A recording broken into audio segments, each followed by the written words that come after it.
Do you often feel exhausted, stressed, or simply out of balance?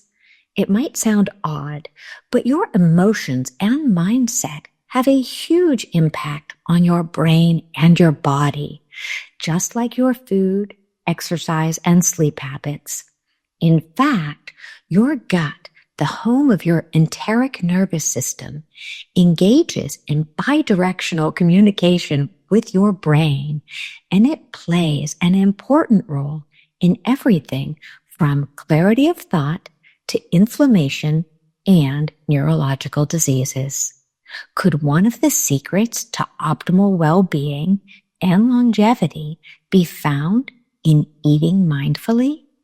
Today, I'm joined by a fascinating expert who will help us discover the keys to improving mental and physical health, as well as how to live joyfully. Today, we'll focus on this listener's real-life question. I know this sounds weird, but I wonder if you think that being teased as a kid can cause PTSD. Throughout elementary school, I was kind of chubby and didn't fit in. I remember eating ice cream after school. It was my comfort food. I'm super strict with my diet now, but every time I get stressed or feel insecure, I end up eating ice cream instead of regular food. It's the only thing that makes me feel better. Is there a connection? And with that question as the focus of today's episode, I'm Dr. Carla Marie Manley, and this is Imperfect Love. Please note, as this episode may contain sensitive information, listener discretion is advised. If you need support, please see the special links in the show notes. Welcome to Imperfect Love with Dr. Carla Marie Manley, psychologist, author, and relationship expert. I'm here to help unravel mysteries and misconceptions about love, relationships, and mental health issues, plus everything in between. Love is complicated, people are imperfect, and relationships surely can be tough. Together, we'll navigate this messy, imperfect space of real life.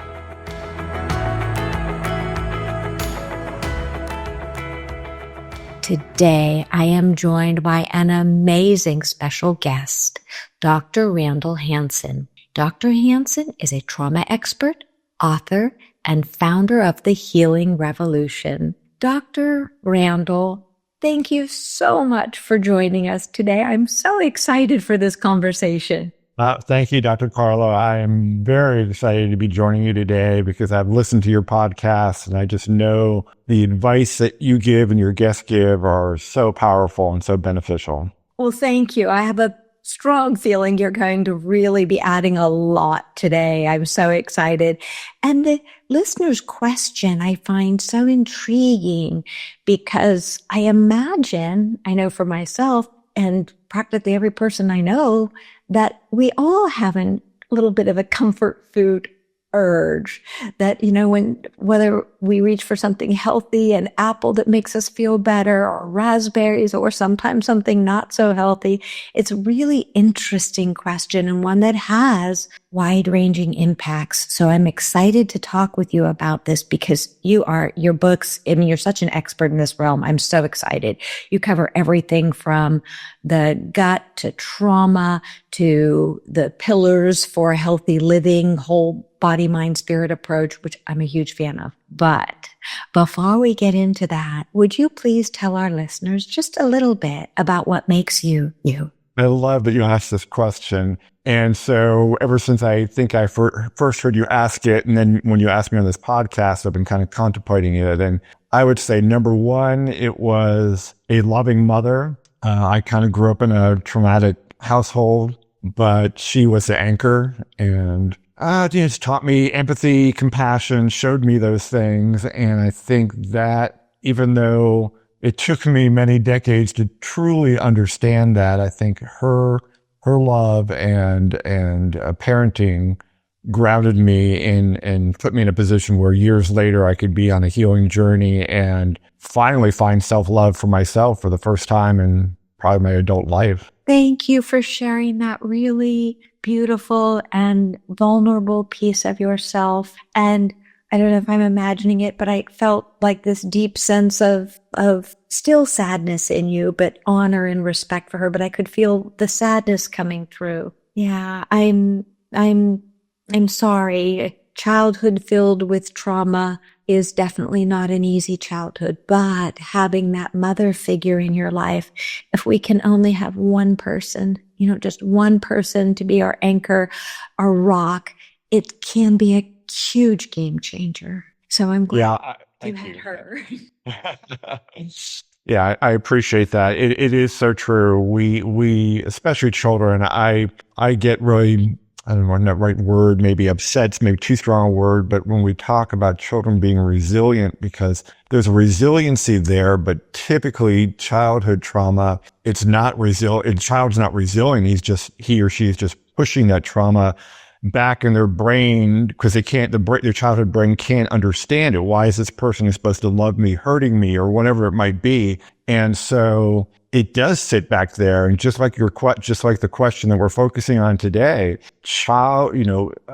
being, whether it's bullied in childhood or other trauma, parent, family member, you name it, that has a lasting impact. So this question from today that we're focusing on is the perfect question, because the other element that I love about this question, about 2 years ago, I met a woman who had just gotten out of a lifetime of battering and abuse from 2 ex-husbands. She sort of went from one to the other because that's what she knew. And she sat quietly across from me and she said, I don't know if I can say this, but I think I have PTSD from these abusive relationships. And my heart just broke, because we often think PTSD is just for veterans or soldiers or first responders. But no, it's for anyone that has experienced trauma, and especially trauma over a period of time, which then could become complex PTSD. So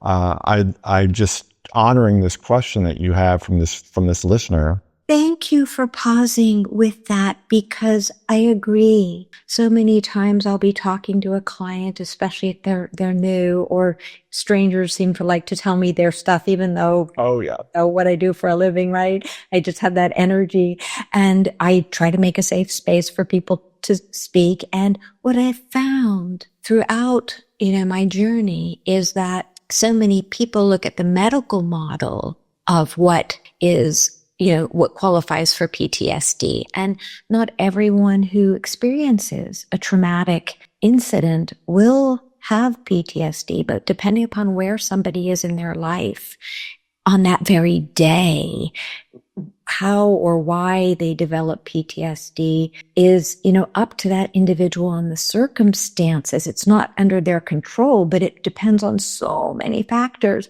And I often use the example, as I explain to people, I say, if you are in an airplane crash or an automobile accident and you're sleeping, or you've had 2 or 3 drinks and you're passed out, or you're on some sort of medication, or you were unaware of it because you had headphones in and you were, engrossed in, a podcast or whatever was happening for you, your experience of that crash is going to be wholly different from somebody who is wide awake, fully alert, and attuned to precisely what was happening and experienced that loss of control and that near brush with death.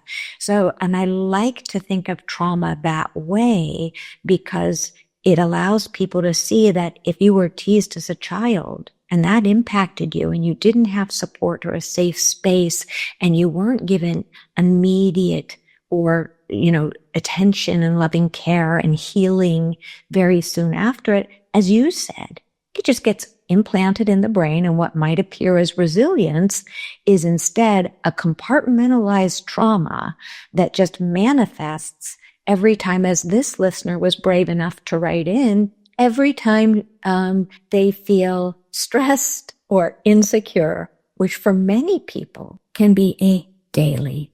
From my personal experience, before I really looked at my trauma, or I should say faced my trauma, I had that same thing. I'd be driving home after a stressful day, and my car would automatically turn to a fast food restaurant, even though I knew it wasn't healthy for me, but there's that comfort again that we're talking about. And it was just an unconscious, I need this, turning in, ordering it, afterwards feeling guilty about it. This is, I know better. And, but it's how our brain processes, as you said. So I understand that completely. I so appreciate you sharing that, because precisely what you said, the car turns, it almost seems as if it's not under your control, right? The car turns, or people will say, I ended up at the refrigerator. And because it does, I'm not making light of it, it does feel that way to the individual. And then the shame cycle starts afterward. I'm stupid. I'm worthless. I know better. I shouldn't have. And all of those shaming messages, what do? They make you feel stressed, worthless, insecure. And so you're more likely to go and get more of that sweet, that food, that fried thing, whatever it is. And thus the cycle, and the person then thinks they're broken, but it's really that the trauma is in control. Or even if there's not trauma, that the patterns, we're run by patterns. We get up, we brush our teeth, we do all these things that are patterns. And the brain's doing the same thing with these negative messages that lead us away from what is truly good for us and into things that just make us maybe feel good in the moment. And Dr. Randall, it's also important to give a nod to the influence of advertising. And so we are, given messages every day. If you eat this and you give yourself a treat and you deserve this treat and you deserve a pint of ice cream, whatever it is, you deserve this. So then it's put into our brain, often somewhat on a subliminal level, sometimes very overtly. But then we end up blaming ourselves when it's so many factors. It's not our fault, but it's something we can learn how to heal. So back to you. No, I concur with everything you said, especially that shame cycle, because it can become that hamster wheel where we do something and then that we know is wrong or is not healthy for us. And then we do it because we need that release. And then all of a sudden the shame, and we just go right back to that. And I wonder how you feel about this in your practice and your background, because my first book, I thought I had the most brilliant title because it's named Triumph Over Trauma. And I thought, wow, is that not a call to shout from the mountaintops? We can all triumph over our trauma. And I was doing a book signing with the book in this bookstore, and everyone was avoiding the table. And I thought, wow, I thought this was such a great title. But I started talking to some people, and they saw the T word, trauma, as too strong. They thought, oh no, trauma is just for, really bad things like murder or car accidents or plane crashes or war. And so I've been using more after that experiment, I've been using more things in your past, because I think that's a safer term. I don't know. So I'm curious what you think, because my belief is from Dr. Gabor Mate and Peter Levine, there's a spectrum of trauma from the small T we have over here to the big T. And I think the vast majority is, if we are alive today, we've experienced some level of trauma. From my sense, it feels like the majority of people don't want to call it trauma, maybe because that then puts a stigma or I don't know. What's your thoughts on that? I appreciate the question. And I think so much is, again, going back to that individual person. And I believe that in our society, in our culture, we tend to be, and I'm not pointing this at you at all, I'm just giving some context to it. I think some people have made such easy use of the word trauma. I broke my fingernail. I'm so traumatized. It's not as long as the other ones. And I get that it might be uncomfortable or sad or disappointing, but I would doubt it's seriously traumatic, but that's my perspective. So my other thought is, so if we put that aside as more of an outlier and look at, again, what is traumatic to one person, is not necessarily traumatic to another. And going a little deeper to speak to your question, one of the things I've noticed with my clients, and I have to admit, it applies to me too. I didn't have an easy childhood environment at all, anything but. But when we look at the messages that parents or siblings gave you, that food looks better on the plate than it's going to look on you. Oh, you shouldn't have that bread. You're already on the fat side. Or a teacher. And this is one I've heard fairly often, a teacher making a comment like, you probably shouldn't have your snacks because, you're not exercising. Oh, you're a little on. Now, people wouldn't necessarily get away with that today. A teacher wouldn't get away with that today. Or mothers saying, you're a little on the round side and I'll reward you with a pretty outfit if you can fit into it.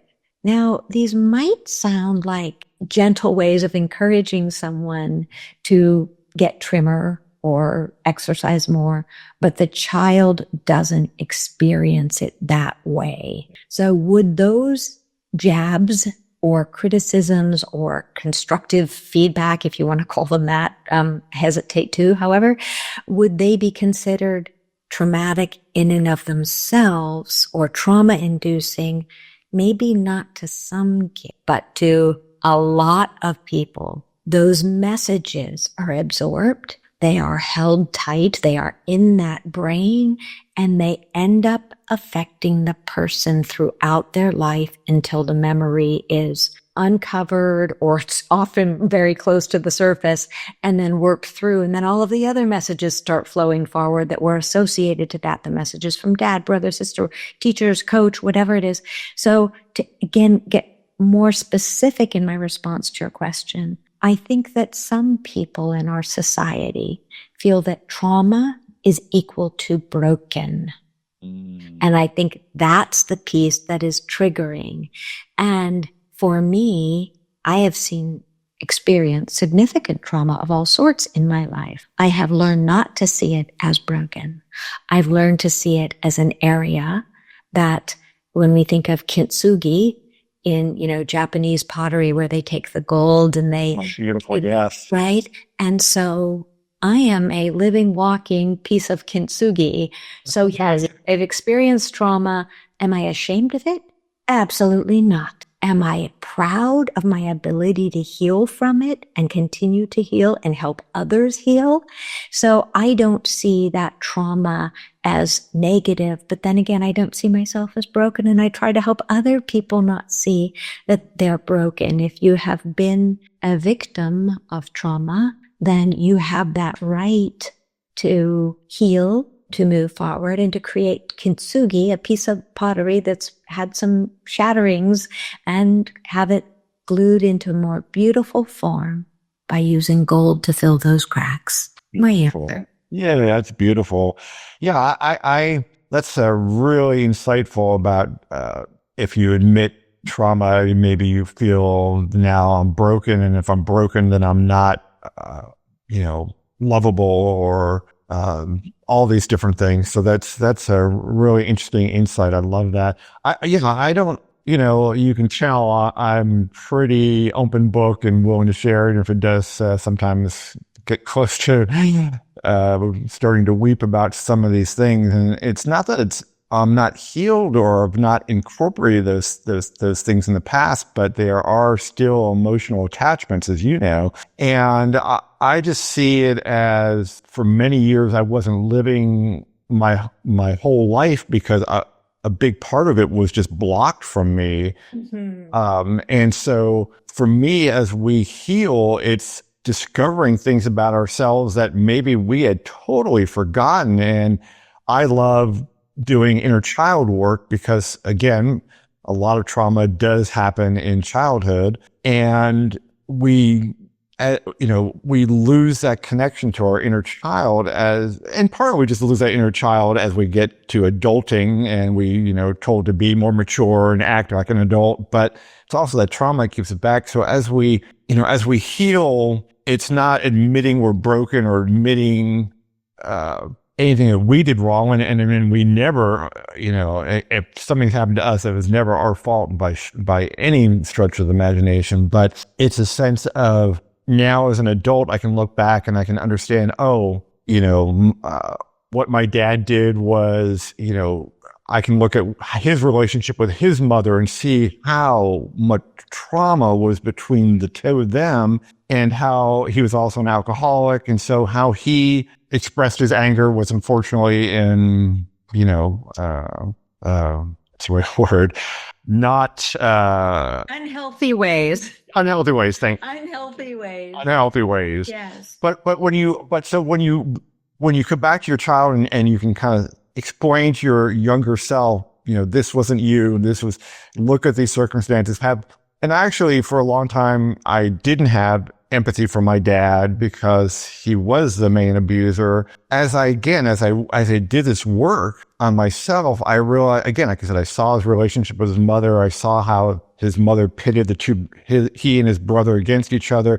And it just opened up a world to me that said, oh, my poor dad. He never resolved that trauma, and he lived his life with that till the end. And so I just think that, yes, we're not broken, but how do we get people, like I had someone who said to me the other day, I was talking about my dad, and he said, oh, well, I got beaten with a belt, once a week by my dad, and that's normal. And so I also wonder how much we normalize rather than, again, saying we're broken or there's trauma.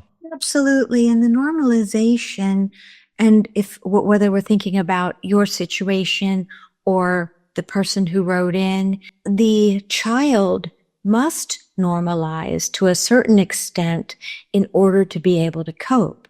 That becomes their normal. And often it's only once they get into somebody else's home or leave the home environment where they're able to say, oh, that wasn't normal. But sometimes the other families they go to, their environments are so abnormal as well that there's more and more that is normalized, so to speak.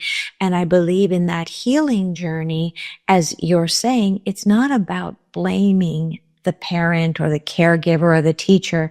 It is about becoming aware of the patterns. If that person's still in your life and they're still engaging in those patterns, having stronger boundaries, maybe removing yourself from the relationship temporarily, or in some cases, if they're abusive and not changing, then permanently. But the idea is to then not give them any power over you any longer, and continue to do that work moving forward so that you are free.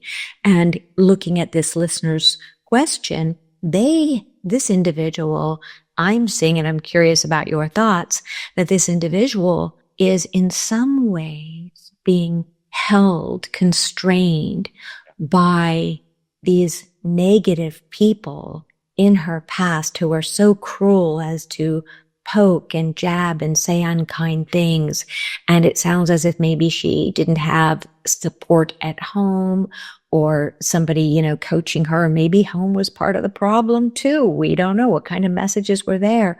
But the idea is to track, as you were saying, and as your books focus on, I'm such a fan of this, tracking your thoughts, your feelings, your mindset, your energy, your actions. And that's actually why, Dr. Hansen, I created my Imperfect Love reflection cards, so that people would have a simple deck of 45 cards to, in a non-judgmental way, start to learn, wait, or how are my thoughts affecting me here? How's my mindset? And if we become aware of that powerful interplay of how, let's break it down for this listener's question. If we use the emotion, even though emotions arise first, and then we have a connection to the past, which gives us our feelings, we'll just use the word feelings to make it easy. But you have a feeling, then you have a thought, then you have a mindset, an energy, and an action. And if you break it in that, this is my paradigm, if you break it in that cycle. So for this individual, let's say they're having a stressed day. And what comes up is I'm feeling stressed. Thought, things aren't going to be good today. Oh no, this is too much. Then the mindset, oh God, this is scattered and dark and yuck, and I'm not very much in control. Oh, my life is out of balance. I'm out of balance. The energy then becomes very heavy. The action then becomes, let me get a pint of ice cream. Let me get chocolate, vanilla, whatever it is, and that'll make me feel better. And then it creates another cycle. But if the person is able to catch themselves anywhere, maybe maybe they don't notice the feeling. Maybe they make it through the thought, but maybe they're in the mindset where they become aware, oh, I'm in that negative space. I'm in that space where I'm feeling really scattered and heavy and dark. Then right there, they can go, oh, how about if I give myself a dose of sunshine, go for a walk, call a friend. So you're interrupting that cycle. And each time we interrupt that trauma, that cycle that started with some trauma a long, long time ago, then next time we might not always break the cycle, but the more we become aware of that interplay and know that as long as we catch it before the action, then we've gotten out of that. What do you think? Yeah, I think mindfulness is such a powerful tool. And I think the way I think you described it perfectly. The way we break that cycle is when we're getting those feelings. Oh, I recognize these feelings. I know what might be coming. What can I do to change the cycle? And I love the idea of going for a walk. Nature for me is always been the most powerful healer and so I that's what I do. I go for a walk. Of course, sunshine is usually out there as well, but doing that replacement, that substitution of a healthy thing for an unhealthy reaction is wonderful. But I also want to go back to this question because the other problem we have, and I think it's probably more with women, but I experienced it myself, and I know other men who have, is that culture, so if we're a chubby kid to begin with, and we get picked on by either, by fellow classmates, and maybe, like you said, some helpful words from parents or teachers or others that say, maybe you should skip a meal do you really need to eat that today? But then there's culture with all these airbrushed images that look, and so we look at ourselves and then we look at this image and we say, I can't live up to this. And so there's also almost, and culture is a way of almost adding to our, if not trauma, certainly to our negative feelings of ourselves as we see that. And I think today, even worse with social media, I have a friend who calls Facebook fake book because all we ever show is our happiest moments. It's rare to see someone say, I'm devastated. I got divorced today, or my spouse wants a divorce and I never expected it. And so we're always bombarded with these positive images about life. And so I think we also need to step away and realize that culture is impacting, again, subconsciously. We're not even aware that it's happening. And let me add to that sugar, especially desserts, sweets, probably are the number one comfort food in our society. And I sadly, I think we're culturally addicted to sugar. We have it in our beverages and we have it in our desserts. We have it in almost all of our convenience foods. And so I just feel for this person who wrote this question because there's so many layers to what she's going through. Absolutely. And with a big nod to the societal factors, yes, absolutely. Social media, advertising, movies, all of that, constantly having these images around us that show us some ideal. And it's not just a 21st century thing. It's human nature to look around and notice, oh, this is black, this is white, this is a raspberry, this is a blueberry. So we notice differences, and then we notice differences. It's why, the male peacock has these glorious feathers and the female peacock does not. There are differences, and we see them as animals. And what we need to be careful of as parents, as friends, as individuals, as just humans on the planet, is to not go into that place of what I call toxic comparison. It's okay to compare. Oh, this is orange and red. This is healthy. This is unhealthy. But the best thing to do is then to go back to yourself and say, what's right for me? Do I just feel good? And to keep repeating that. So maybe your ideal weight is 150 and somebody else's ideal weight is 120 or 110. It is a constant work of self to keep coming back to be aware. Yes, these messages are there. They're amplified by social media and advertising, but to keep doing your best to come back to yourself with huge self-love and saying, but do I feel good at this weight? Do I feel good in my body? Do I feel good when I eat celery sticks?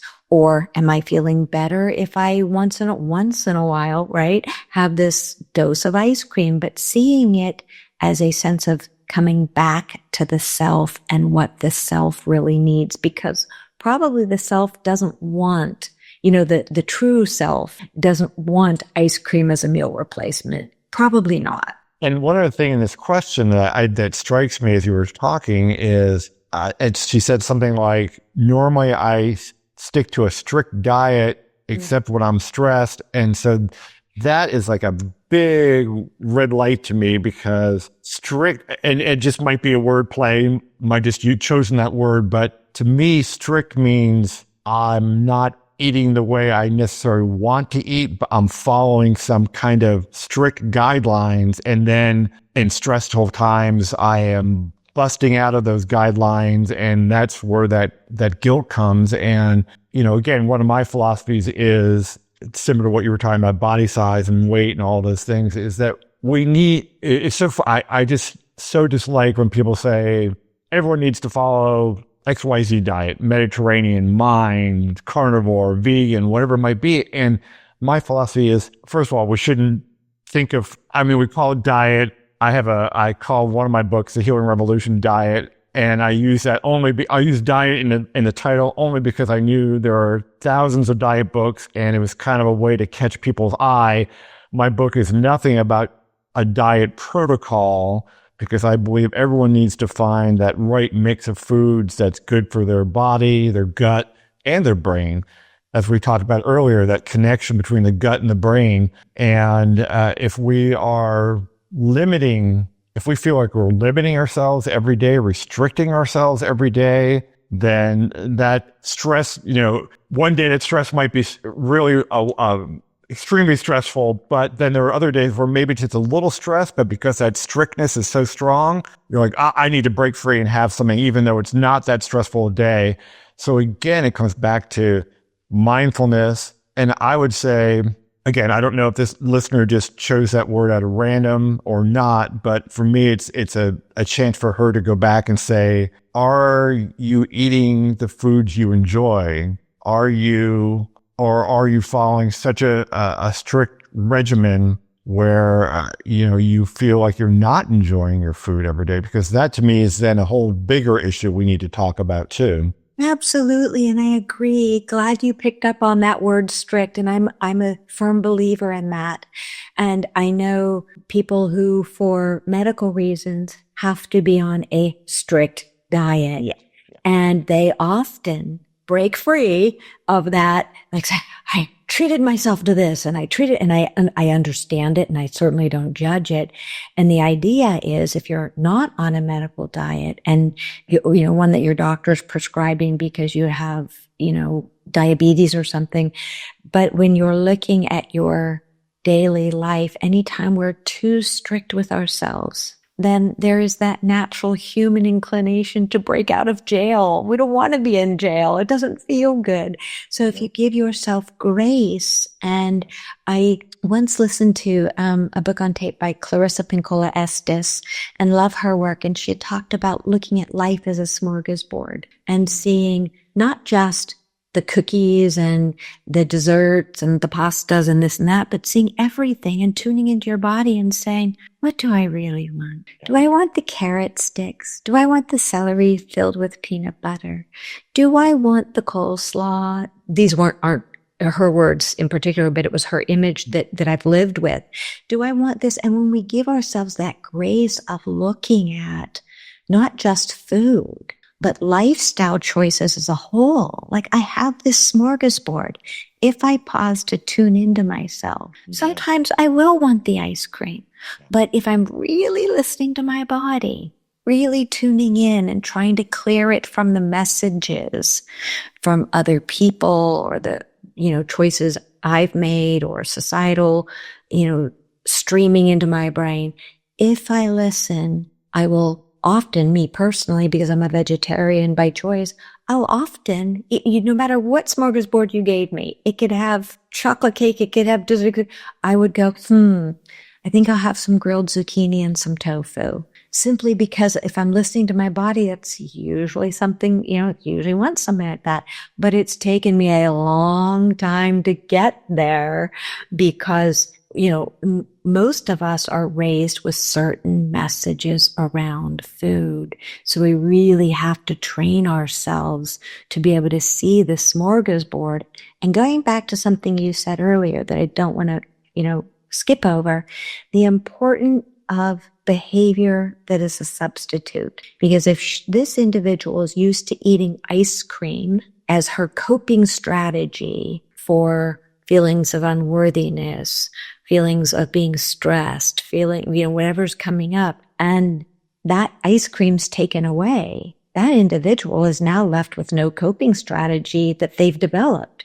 And this, of course, is going to cause more stress, which makes the gut not feel as good. The body doesn't feel as good. And the gut-brain axis, that gut is sending 90% messages to the brain, 10% messages from brain to gut. So this is a big force field in here. So I think going back to that really important piece that you spoke on, having not just one replacement behavior, because sometimes you don't want the replacement behavior. If your walk is your go-to or stretching is your go-to or calling your friend is your go-to, you might need 10 options in sticky notes in front of you so that when you get that craving for the ice cream and you go to that hardwired response, you're not broken if you have a hardwired response, you just have a hardwired response.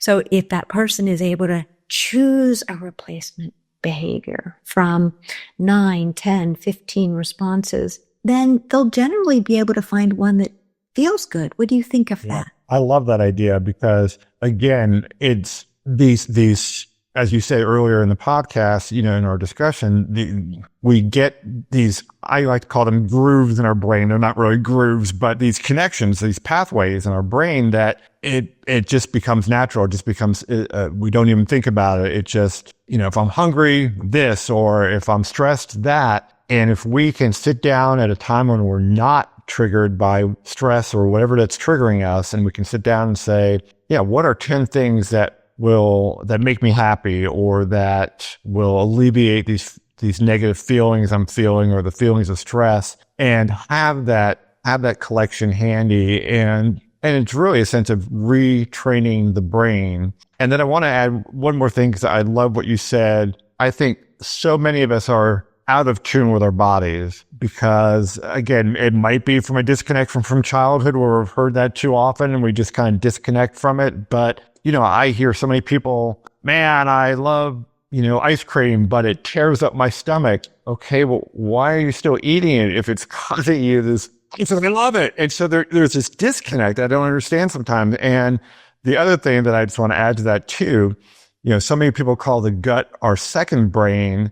And I kind of have this feeling that our gut's really our primary brain, and our brain is kind of the secondary one. Yes, it does have we have this neural networks and all these things happening, but our gut has, it has our serotonin, it has our immune system. When we get upset or anxious, it's typically in our gut that we first have those feelings. And yet, again, we seem to have this disconnect sometimes with our gut, with our bodies. And so I love that some of these examples you're giving that can retrain our brain and hopefully give our bodies and our guts a rest from the stuff that we probably shouldn't be doing. It's not just food. It could be, something like getting your motorcycle and going 100 miles an hour just to relieve that pain or whatever. So a lot of times we take, risky actions to do that same kind of relieving ourselves of the trauma or that whatever that's causing this negativity in ourselves. Absolutely. And caveat, if you have a motorcycle, we're not recommending that you go out miles an hour on the street. If you're on a track and you have your helmet on and your gear, pretty cool.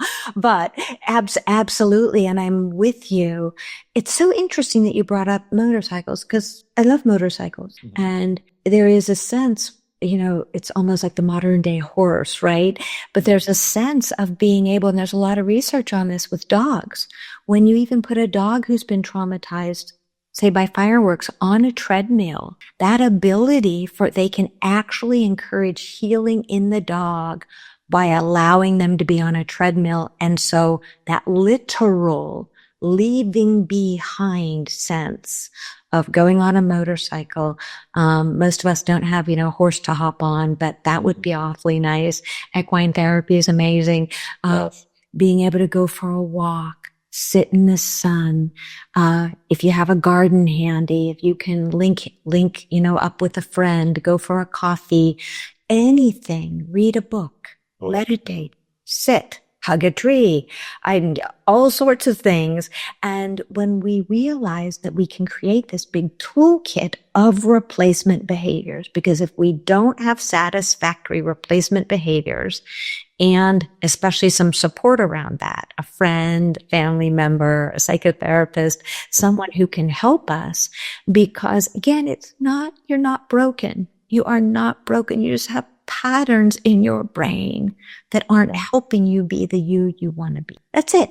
And neuroplasticity, I love neuroplasticity because it allows us to realize we can change our brains. We can change our brains. We can do it.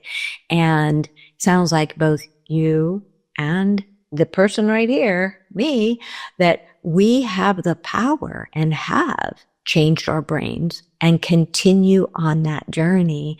And to me, it's one of the privileges of being alive that we get to change our brains until the day we're not on the planet anymore. And how cool is that we're able to do that. And I want to also focus on something else that you had said about the brain and the gut disconnect. It's my belief, and I'm sure there are other people who believe it as well and have done research on it, but the idea of the mind-body split that started with Descartes and the Cartesian split, right? Where the mind and the body are different, and our belief that the rational mind is so much more powerful and important. And so then we got away from things like gut instinct. Oh, you're listening to your intuition. You're listening to your gut. There's something funny about you. But when we go back, and it's not about letting one or the other be all powerful, it's about factoring in and more, but factoring in, oh, my gut's saying this. What's my rational brain saying? What's my spirit calling for? What's my overall body calling for? Yeah, it takes a little bit more quote unquote work, but it does help you tune in to this beautiful being that is you. I love that. Wow. That is, heard that. So before I just want to add one quick thing to what you said. I think community, you said this and it's so important. Community, whether it's a group of friends or if you're lucky enough to have a loving family, a therapist, a coach, whatever it is, healing, we have to do it within, but we need the support of people around us to say, keep going, or you did a great job. You made one step. That's all you need to do today. And we need those cheerleaders and supporters in our lives. So I'm glad you brought that up. Thank you for that. Thank you, because that gives me an opportunity to remind listeners, if you're more of an introvert and you don't have a big support network of friends or you don't have family around, support can mean one buddy. It can mean your psychotherapist. It can mean if you don't have money for psychotherapy, it can mean finding a free support group, a free meetup group. And I'm a huge fan having, run a 300 plus member woman support group in having a collective. It doesn't have to be women. It could be a collective of people who are of a similar mind or similar direction that you can feel energetically supported by, connected to. And often there are more resources in your community than you might know. So you can check with your local hospital. You can check with your local community center. You can look online at Meetup and find a hiking group, a walking group, a yoga group, a gardening group, a painting group. There are groups for just about everything. I don't know if there's just a sitting group, but that would be a really good one to start. Just where you could sit together and not say anything, but know there are people around you. I kind of like that idea. So I'm an introvert. So, all right. Sure.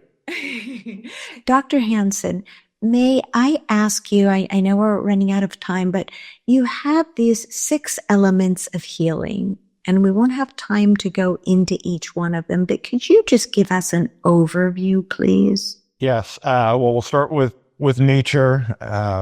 There's both the woo-woo side of it and the science side of it. The Japanese have a term forest bathing, and then there's the science side that says the plants give off phytoncides, which are help us build our natural killer cells within us, so they're immune boosters. And so there's so much science in just, you don't have to do anything. You just go out there, or find a park bench, sit there. It doesn't have to be a national park. It could be your local park, could be your backyard, could be a rooftop garden, wherever it is where there's nature around.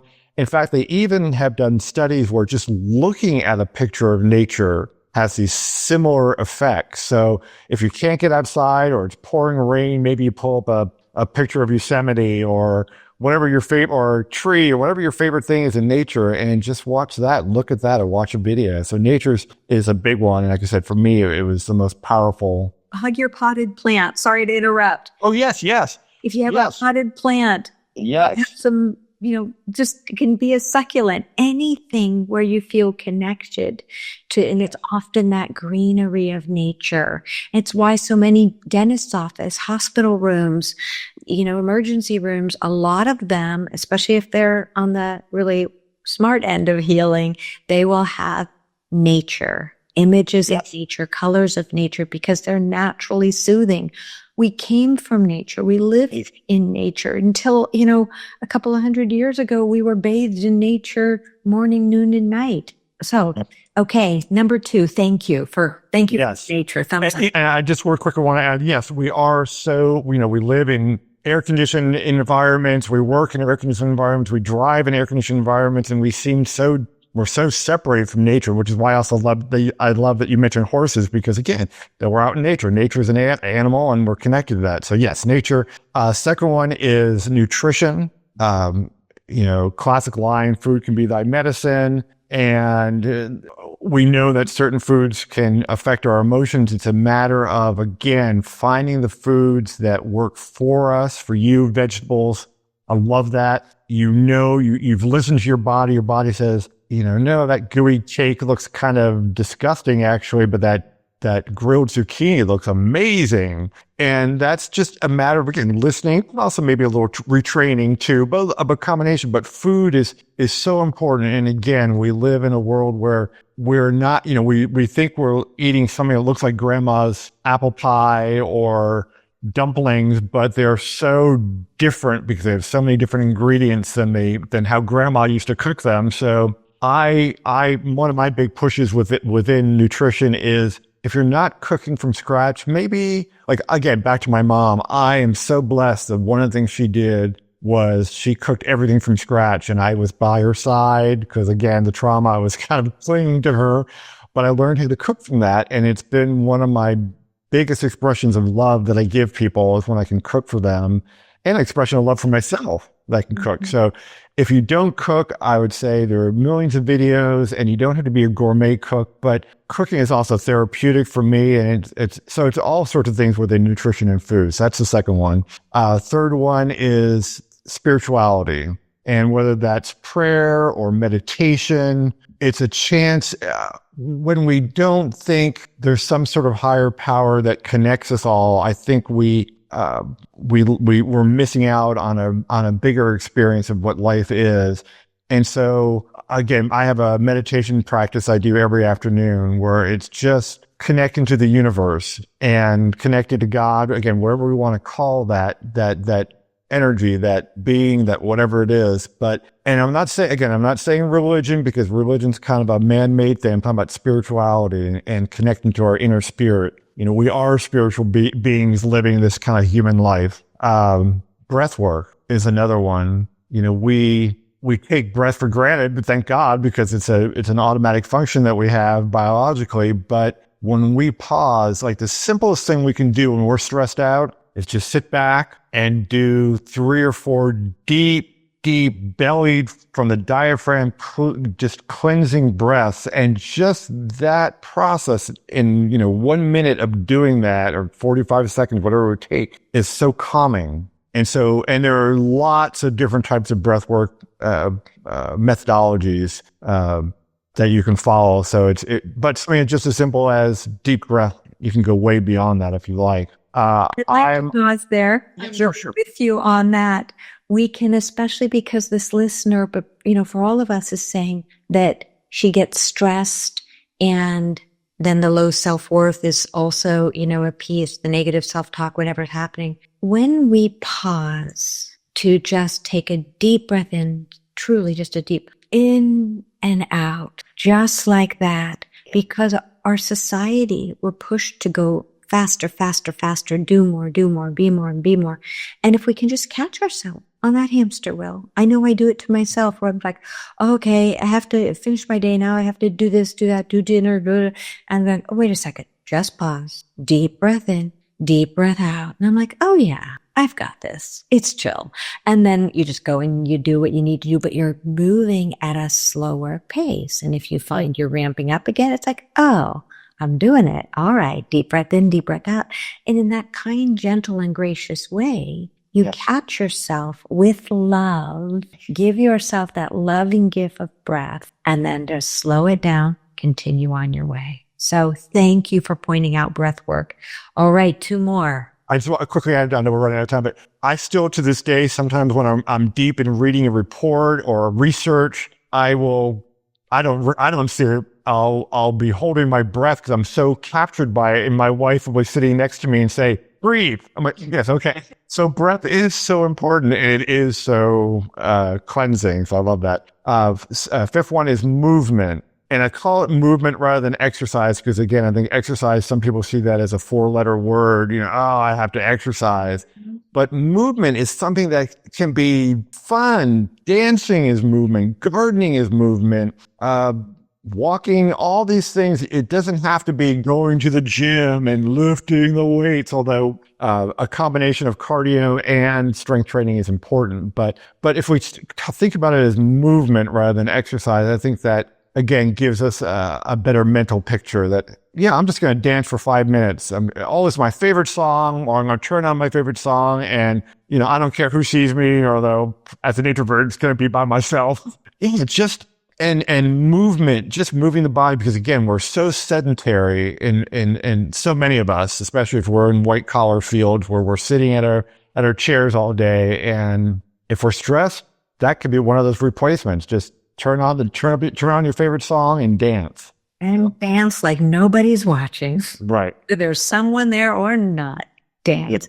I'm a firm believer. Okay, last one. Last one, and this could be controversial to some, but it's been a powerful healing modality that I've not only for myself, but I see it with so many veterans, and that is plant medicine. And I think we're going to see right now more than 100, I think almost 200 universities around the world are studying these. They were used in therapy in the 1960s. And then they got banned by President Nixon in Congress in 72, and we're seeing a revival in this. And so if these other 5 modalities are not doing what you're wanting to do in terms of healing, I think plant medicines are something to look at as a possibility. But there are all sorts of caveats that go with that people can find out by reading one of my articles or one of the books. Yes, and going back to your you've talked a lot about mindfulness. It's about being mindful, being a mindful consumer, doing your research, not following a path that's dictated by somebody else, but being a wise consumer. That's where that right rational brain comes in very handy when we use that left brain. It's left brain. Yes, right, left brain. Right creative brain, best friend, but left creative brain can be a really smart friend as well, telling us, do the research. Yes. Do go into the studies. Look at who's paying for the studies. If you're doing a study on how helpful alcohol is and it's paid for by an alcohol beverage company, think 100 times before you believe that study. So thank you for that. One more thing. I noticed when you were talking about holding your breath, and for many people who have experienced trauma, that breath holding your breath, breathing it, at a fast pace, those short, shallow breaths, they are all, again, not anyone's fault, but they are indicators, often, not always, of old patterns where I do the same thing, the breath holding, where I'm like, and then I catch myself, deep breath in, and I can likely, I can trace it back to childhood, holding your breath because what was going to happen? Yeah. You had to be slow. You had to be quiet. Vigilant. Yes, vigilant, and hold your breath because what's happening. So again, certainly not your fault, listener. Anyone who finds themselves holding their breath or having shallow breath, but see it often as a sign that maybe your body is holding on to old patterns where you learn that as a response. And one of the best things we can do for ourselves is, as you said, Dr. Randall, those big, deep belly breaths that like a baby would do, just that big belly floating and then coming back down. And also, it's hard when we're told to hold in, keep those stomachs flat, keep everything tight. That's often working against those deep belly breaths that are helping us cleanse, every part of our system. Oh my goodness. Dr. Randall, you are fascinating and you have so much information to offer. I'm so grateful. Can you tell our listeners where they can find you and your work? Yes, they could go to my website, which is my full name and my middle initial. So it's randallshansen.com. And I am most active on LinkedIn. So you just type in Dr. Randall Hansen, you'll find me there. It's probably the easiest way to do it. But yes, please reach out, follow, connect. You don't have to buy my books. Most have hundreds of articles, all free on my website. So I just want people to find healing and realize that they can live a beautiful life and find that grace within themselves to do so. Thank you. And listeners, Dr. Randall's links to his books, to his website will be in the show notes. And again, you can find that in the show notes. If you're not driving and you have a pen handy, here's the spelling of Dr. Randall's name. It's RandallHansen. So Dr. Randall Hansen, and you can find him again through the links in the show notes. Dr. Hansen, I want to thank you. Among, all of the gifts you've given us today, one that has really stood out to me is your ability to be vulnerable. And as a man, especially in today's world where vulnerability, men are raised to not be vulnerable, honest, sensitive, you have showed me and our listeners a beautiful, strong, courageous, empathic, sensitive male role model looks like. So thank you, thank you, thank you. Thank you, Dr. Carla. For listeners who can't see me, I'm almost blushing. It's beautiful, beautiful sentiment, and I will hold that dearly. Thank you. Well, thank you. It's heartfelt. And to our listeners, thank you as always, from my heart to yours, for sharing your time and energy with us today. It's always my joy and my privilege. And this is Imperfect Love. Thanks so much for sharing your time with me today. Remember, you have the power to transform your life and love fearlessly, if imperfectly, and it's my privilege to help you along the way. You can find more life-changing content including my books and other podcast episodes at drcarlamanley.com. Feel free to submit your own confidential questions through my website. I'll do my very best to include your issue on a future episode. If you found this podcast helpful, please subscribe and leave a review. Until we connect again, this is Dr. Carla Marie Manley wishing you oceans of blessings and love. Please note, this podcast is psychoeducational in nature and is not intended to replace formal mental health support. Please contact your healthcare provider or emergency hotline if you need psychiatric care. And, as always, please take good care of your amazing, wonderful self.